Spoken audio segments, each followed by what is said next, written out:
Nous allons voir les petits pois. Cette culture peut se démarrer très tôt dans la saison pour libérer le terrain début juin. Elle est très intéressante car le goût des petits pois fraîchement cueillis est incomparable.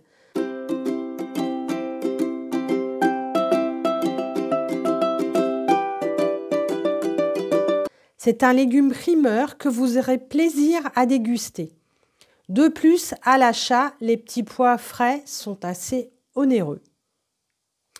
Le semis peut se réaliser de février à juin, puis en octobre et novembre pour les régions douces. Les besoins des petits pois sont une terre assez meuble, plutôt fertile et bien exposée au soleil. Ils ne craignent pas le gel.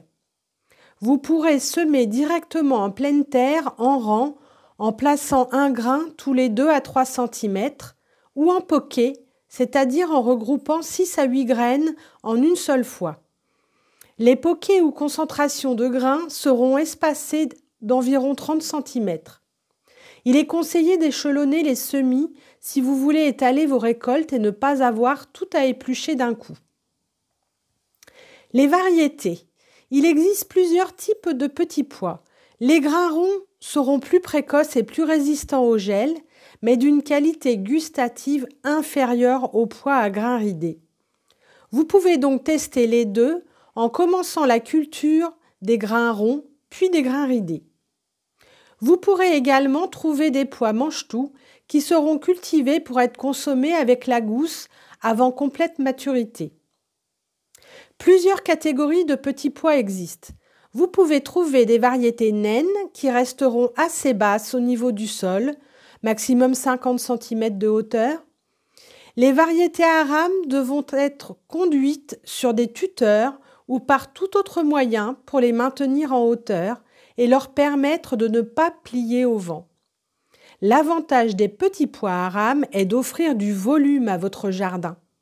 De plus, l'occupation du sol sera plus restreinte pour une récolte plus importante. Ils peuvent monter à plus de 2 mètres. J'aime beaucoup cueillir sans trop avoir à me baisser. Dans ce cas, je les plante très rapprochés en poquet ou à la volée. Les invasions possibles dans vos petits pois. Vous devez savoir que certaines petites bêtes seront peut-être attirées par ce mets succulent. Les pucerons noirs adorent envahir ces gousses qui deviennent collantes de leur miella, ce qui attirera ensuite quelques fourmis. Mais pas d'affolement, ne pulvérisez pas votre précieuse culture de produits.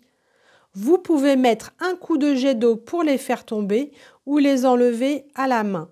Avec un peu de chance, les coccinelles ou autres insectes viendront en faire un festin. Il suffit d'un peu de patience pour leur laisser le temps d'arriver.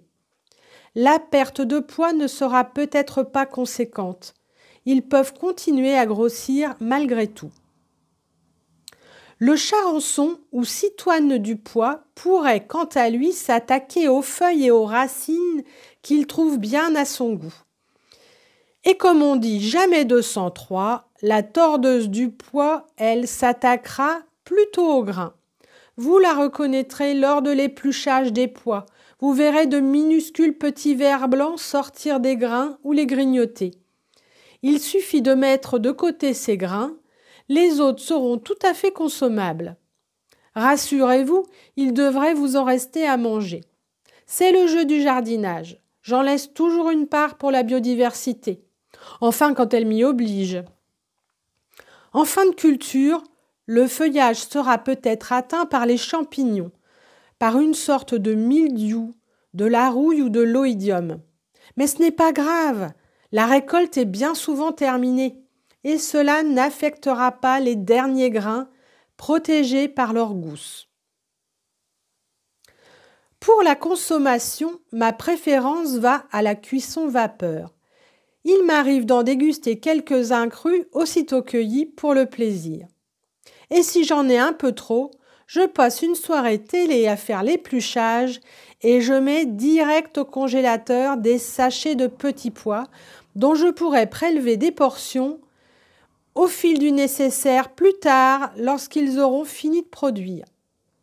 J'adore les retrouver l'hiver quand le jardin est au repos, ou presque. Et le petit bonus de la fin, pour éviter le grignotage de vos jeunes pousses de pois par les baveux, vous pouvez semer en godet 5 grains par pot. Vous les repiquerez 2 semaines plus tard, quand ils auront bien levé. Les pousses seront alors suffisamment sorties pour supporter une éventuelle petite invasion de limaces. Alors, quel pois allez-vous choisir ? Dites-moi tout en commentaire et n'oubliez pas de vous abonner, c'est gratuit et sans engagement. Ainsi, nous avancerons au potager ensemble.